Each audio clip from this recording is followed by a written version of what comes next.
Right. அது அந்த ஆட்டோகிராஃபில் என்னோட 4 பேர் ரூம்மேட்டாக இருக்கிற போது சென்னையில் யாரை ஒருத்தரை போடலாம் அப்படின்றப்போ வேல்முருகன் ஒன்று போட்டாச்சு, கணேஷ் பாபு ஒன்று போட்டாச்சு. அடுத்து யார் போடலாம் அப்படின்றப்போ என் கூடவே இருந்தார். இவருக்கு நடிக்கிறதுல கொஞ்சம் ஆர்வம் நிறையா. என் கூட சிவாஜியை இமிடேட் பண்ணி சண்டை போட்டே இருப்பேன். ஆமாடா, சத்தம் போட்டே இருப்பேன். சிவாஜி மேலே இவருக்கு கோபம் வரும் ரொம்ப. அப்படி நடிக்க வச்சோம் அந்த படத்தில். அப்போ தௌமாயத்தை வந்து நடித்தார். அதுக்கப்புறம் 2-3 படங்கள் நிறையா நடித்தார். ஆனால் ரொம்ப சின்சியரான தம்பி. கருத்துக்களை வந்து தர்க்க ரீதியாக சரியாக எடுத்து வைக்கக்கூடிய, டைரக்டர்னு மரியாதையெல்லாம் பார்க்காம சண்டை போடக்கூடிய ஒரு ஆள். எங்கிட்ட இருக்க எல்லாத்தையுமே அப்படி தான், இவர் மட்டும் இல்லை. அது போக போக தெரியும் உங்களுக்கு. அதனால தான் எல்லா படங்களும் நல்லா வந்தது. அதுதான் நான் சொல்லுவேன். எனக்கு என்னோட பலம் வந்து எப்போவுமே என்னோடய உதவியாளர்கள்ட்ட நாங்கள் வச்சுக்கிற அந்த பரிமாற்றம் தான். ஸோ இவர் இப்போ இதை பற்றி பேசுவார், அந்த பிரெட்டு சாப்பிட்ட சீனை. எல்லாருக்கும் வணக்கம். கேட்குதுங்களா? இந்த படத்தில் டிஸ்கஷன் டைமில் ஒவ்வொருத்தரும் ஒரு சீன் சொல்லுவாங்க. அவங்க வாழ்க்கையில் பார்த்த நபர்கள், அவங்களோட சந்தித்த அனுபவம் அது இதுன்னு சொல்லும்போது நானும் ஒன்று சொல்லுவேன். அப்படியே சொல்லும்போது டைரக்டரை வாட்ச் பண்ணிட்டுருப்பார் போல இருக்கு. சரி, இவனை ஏதாவது நடிக்க வைக்கலாம் அப்படின்னு சொல்லிட்டு, இவன் கொஞ்சம் ஓவராக பண்ணுறானான்ட்டு. வேறு ஒருத்தர் தான் நடிக்கிறதுக்கு தேர்வு செஞ்சுருந்தாங்க. அவர் வந்து சன் டிவியில் ஒர்க் பண்ணிட்டு இருந்தார். அவர் கடைசியில் ஒவ்வொரு தடவை அவருக்காக வெயிட் பண்ணி அவர் வரவே இல்லை. கடைசி வரைக்குமே வரல. அப்புறம் திடீர்னு நான் நடிக்கிறேன்னு கூட எனக்கு தெரியாது, இந்த படத்தில் நான் நடிக்கிறேன்ட்டு. டேரக்டர் ஏதோ ஒரு வேலையை கூப்பிட்டாரு. உன்னோட டேரக்டர் கூப்பிட்டாருப்பான் ஓடியாந்தான். அப்போ தான் பார்க்குறாரு என்னை வந்து, நீ இப்போ அந்த சட்டையை போட்டணுன்ட்டு காஸ்டியூமர் கூப்பிட்டு ஒரு சட்டையை கொடுத்தாங்க, போட்டு வந்தேன். எனக்கு தெரியாது எதுக்கு இந்த சட்டை கொடுக்குறாங்கன்ட்டுலாம். நான் பண்ண முடியும், எதுக்கு இப்போ சட்டை மாற்றுறேன்னு. நீ போய் காட்டு. டேரக்டர்கிட்ட வந்து காட்டுறான், சட்டையை போட்டுக்கிட்டேன். சார் இந்த சட்டையை போட்டேன் சார். அங்கே உட்காருங்க. உட்காரா? ஐயோ இன்னும் அது இங்கே வந்து உட்காந்துறேன். துவாரநாத் என்னோடய ஃப்ரெண்டு, அவன் கேமரா வேணேன். தள்ளி உட்காருங்க. அங்கே போனீங்கன்னா தள்ளி உட்காரத்துக்கு ஒரு 1/2 நாள் ஆகிடும். தள்ளி உட்காரு, அங்கே உட்காரு, இங்கே உட்காரு, மேலே ஏறி கீழே இறங்க, அங்கே இறங்கி, இங்கே இறங்கி, இதே படம் லேட்டாகும். அப்போ நான் ஒரு மணி உட்காந்துட்டு அட்ஜஸ்ட் பண்ணி, அது வேறு அந்த மதிலே வந்து இப்படி ஒரு மதில், எவனும் உட்காரக்கூடாதுன்ற மதில். அதில் நான் வேறு அப்படியே சரி வந்து ஒரு மாதிரி உக்காண்டேன். அதில் வந்து ப்ரெட்டில் ஊறுகாய் தொட்டு சாப்பிடுவாங்க. எனக்கு அன்றைக்கி தான் தெரியுமே. இப்போ ப்ரெட்டு வாங்கிட்டு வந்து ஏதோ வெண்ணெய் தொட்டு சாப்பிடுவாங்க, இல்லைன்னா ப்ரெட்டு தனியாக சாப்பிடுவாங்க. இது என்னடா ப்ரெட்டில் வந்து ஊறுகாய் தொட்டு. இதில் வேறு நான் வந்து காலையிலேருந்து சாப்பிடாமல் இருக்கணும்ன்ட்டு சரிங்க.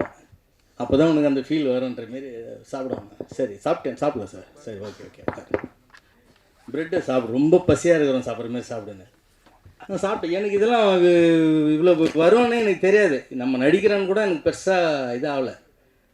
ஏன் அப்படி சொல்கிறேன்னா, சில பேரை நடிக்க வைக்கிறது பொசிஷனில் கொடுத்து இங்கே நடிக்க, இங்கே நீ வா நீல இதான் பொசிஷன் சொல்கிறதுக்காக சில டைமில் எடுப்பார் இல்லையா, அந்த மாதிரி நினச்சிட்டேன். சீரியஸாகவே என்னை வச்சு எடுக்கிறாரு. அப்புறம் அந்த டைலாக்கை சொல்லிட்டேன், அதை வேற எங்கேயும் போடா அப்படின்ட்டாரு. நானும் வந்துட்டேன். அதேமாதிரி ஒவ்வொரு டைமில் கூப்பிடுவார், நான் வருவேன். ஆனால் இது படத்தில் வந்த பிற்பாடு எனக்கு ரொம்ப ஒரு சந்தோஷமாயிடுச்சு. நம்ம முகத்தை நம்ம கண்ணாடியில் பார்ப்போம், ஆனால் படத்தில் பார்ப்போமா, பார்க்க மாட்டோம்ல. ஏன் படத்துலேயே வரோம் அப்படின்ற மாதிரி ஆயிடுச்சு. டே வாடா சிவாஜின்னு.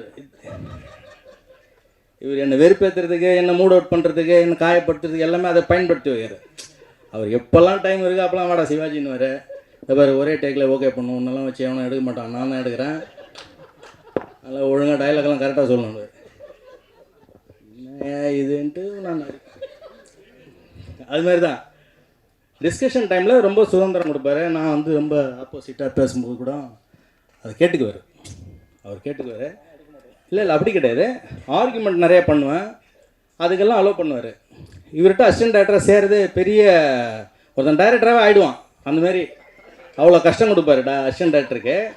இப்போ நல்லா இனிமேல் எல்லோரும் பேசுவாங்க, ஒரு படம் வெற்றி அடைஞ்ச உடனே டைரக்டரை பற்றி சொல்லும்போது, அவர் மாதிரி ஒரு டைரக்டர் கிடையாதுங்க சொல்லுவாங்க. அப்படிலாம் கிடையாது ஆச்சுங்களா.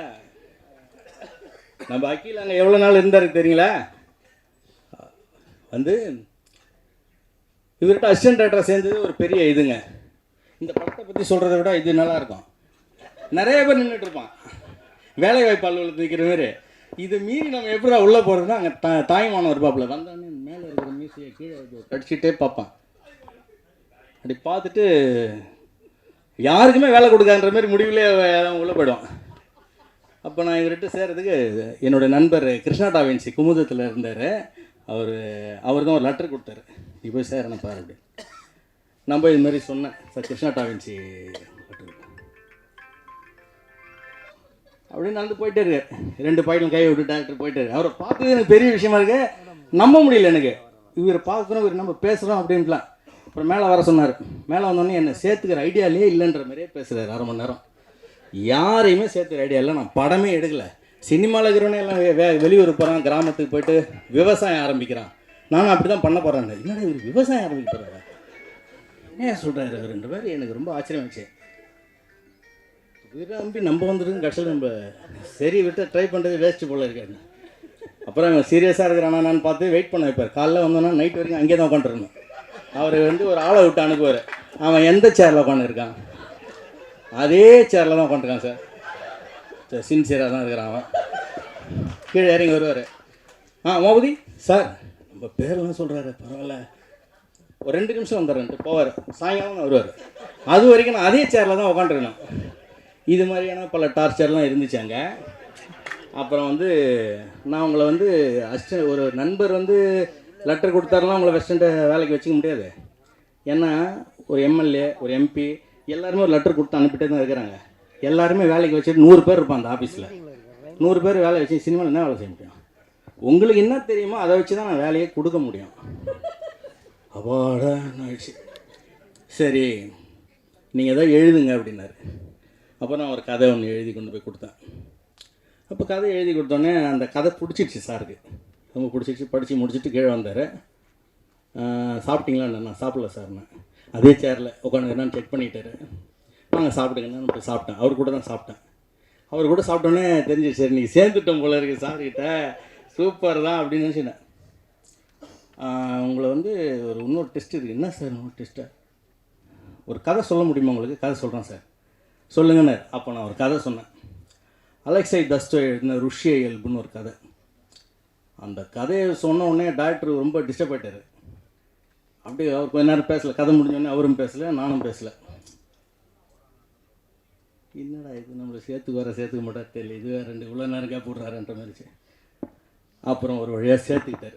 சரி மோபதி நீங்கள் உள்ளே போங்க அப்படின்னு எனக்கு முத கை கொடுத்து வா நண்பா அப்படின்னு சொன்னது பாண்டியன் தான். அவனை நான் பார்க்கும்போது கீழே போய் சைக்கிள் நிறுத்திட்டு பார்ப்பேன். பார்த்தா அங்கே ஒரு சின்ன ஒரு முட்டுற மாதிரி இருக்குது, அந்த ஒரு சின்ன ஒரு இது பால்கனி, அதில் நின்று இருப்பாப்புல. டாக்டர் உள்ளே தான் ஏறுவாங்கன்னு தாய்மான கீழே முறைப்போம். என்னடா இது, நான் பாண்டியன் அன்னைக்கு அண்ணாந்து பார்த்தேன், இன்றைக்கும் நான் அண்ணாந்து பார்க்குற மாதிரி தான் இருக்கிறான். டைரக்டரோட நிறைய வாக்குவாதம், சண்டை சச்சரவு, நடுவில் அவர்கிட்ட சண்டை போடலாம் வெளியே வந்துடுவோம். அவர்கிட்ட சண்டை போடாமல் யாருமே இருக்க முடியாது, அதுதான் உண்மை. அவரும் யார்ட்டையும் சண்டை போடாமல் இருக்க மாட்டார். ஆனால் அதெல்லாம் அந்த நேரத்தில் மறந்துட்டு மற்றபடி எல்லாரோடும் சகஜமாக இருப்பார், ரொம்ப அன்பாக இருப்பார். நம்ம நம்பிக்கிட்டே இருக்கணும். நம்பிக்கை தானே வாழ்க்கை. நான் முக்கியமாக டைரக்டர்கிட்ட ரொம்ப வியக்கிறது, ரொம்ப ஆச்சரியப்படுறது என்னன்னு பார்த்தீங்கன்னா, அவரோட office Sivasailam street number 9A Sivasailam ஸ்ட்ரீட்லேருந்து இந்த பாலம் ஏறி இறங்கி ஒரு 1/2 கிலோமீட்டர் போய் ரைட்டு திரும்பினாலே கங்கா நகரில் அவரோட வீடு. அதுக்கே 45 நாள் போக மாட்டார். அங்கேயே பெட்டி படுகை எல்லாமே அங்கேயே வச்சுட்டு எழுதிட்டே இருப்பார். ராத்திரி பகல் எழுதிட்டே இருப்பார். அந்த ரூம்லேயே இருப்பார். ரொம்ப ஆச்சரியமாக இருக்குது. நினச்சே போயிடலாம், வீடு பக்கத்தில் தான். ஆனால் இவரை பார்க்குறது அவங்க வீட்டிலேருந்து எல்லோரும் இங்கே வந்துட்டு போவாங்க. இவரை பார்க்குறது எல்லோரும் இங்கே வந்துட்டு போவாங்க. இவர் வீட்டுக்கு போக மாட்டார். என்னென்னா அது எழுதி முடிக்கிற வரைக்கும் அப்படியே ஒரு மாதிரி இருப்பார். ரொம்ப ஆச்சரியமாக இருக்கும். நம்ம ஒரு டைரக்டர் ஆகணும்னா, நம்ம எழுதணும்னா இவ்வளோ கஷ்டப்படணுமான்ற மாதிரி பண்ணி விட்ருவார். அதாவது ஒருத்தன் ஈஸியாக செஞ்சான்னா நம்ம கூட செஞ்சிடலாம்ப்பான்னு ஒரு நம்பிக்கை வரும்ல, அதை காலி பண்ணிவிடுவாப்புல. சினிமாவில் நடிக்கும்போது இப்படி கிடையாது. இன்னும் நான் எதிர்பார்க்குறது வேறுன்ட்டு சொல்லி அவனுக்கு நம்ம ஊருக்கு போயிடலாம் போலதுன்ற மாதிரி அந்த நம்பிக்கை காலி பண்ணுவார். எல்லாமே பண்ணுவார். அதை நடித்து முடித்தவொடனே வெற்றிகரமாக ஆனவுடனே நம்ம என்ன பண்ணுவோம், ஓகே நம்ம வந்துட்டோம்ப்பா தேறிட்டோன்னும் போது பெரிய சந்தோஷம் இருக்கும். சார் நான் உங்களை பற்றி நிறையா தப்பாக சொல்ல, சந்தோஷத்தில் தான் எல்லாத்தையும் சொல்கிறேன். நீங்கள் அப்புறமா இதான் இது பண்ண போகிறீங்க, ஃபோனை போட்டு இதெல்லாம் பண்ணுவார் இவர். அதனால் சொல்கிறேன். எனக்கு இந்த படத்தின் மூலமாக நண்பன் பாண்டியன் கிடைச்சான், ராமகிருஷ்ணன் கிடைச்சாரு, சிம்பு கிடைச்சாரு, ஜெகதீசன் அருமை மச்சான், ஜெகதீசன் அன்பு மச்சான், ஜெகன் எல்லாரும் கிடைச்சாங்க. எல்லாரோடும் நான் சேர்ந்து பணியாற்றுவதற்கும் அவங்களோடலாம் சேர்ந்து சண்டை சச்சரவுகள் வாக்குவாதம் அது இதுன்னு எல்லாம் உருண்டு புரண்டு இப்போ வாழ்க்கையில எல்லாரும் நமக்கு தெரிஞ்சவங்களா இருக்கிறாங்க, நண்பர்களாக இருக்கிறாங்க அப்படின்னா அதுக்கு ஒரு பிளாட்ஃபார்ம் ஏற்படுத்தி கொடுத்தது எங்கள் டைரக்டர் தான். அவருக்கு நான் ரொம்ப நன்றி சொல்கிறேன். ரொம்ப சந்தோஷம், ரொம்ப நன்றி சார்.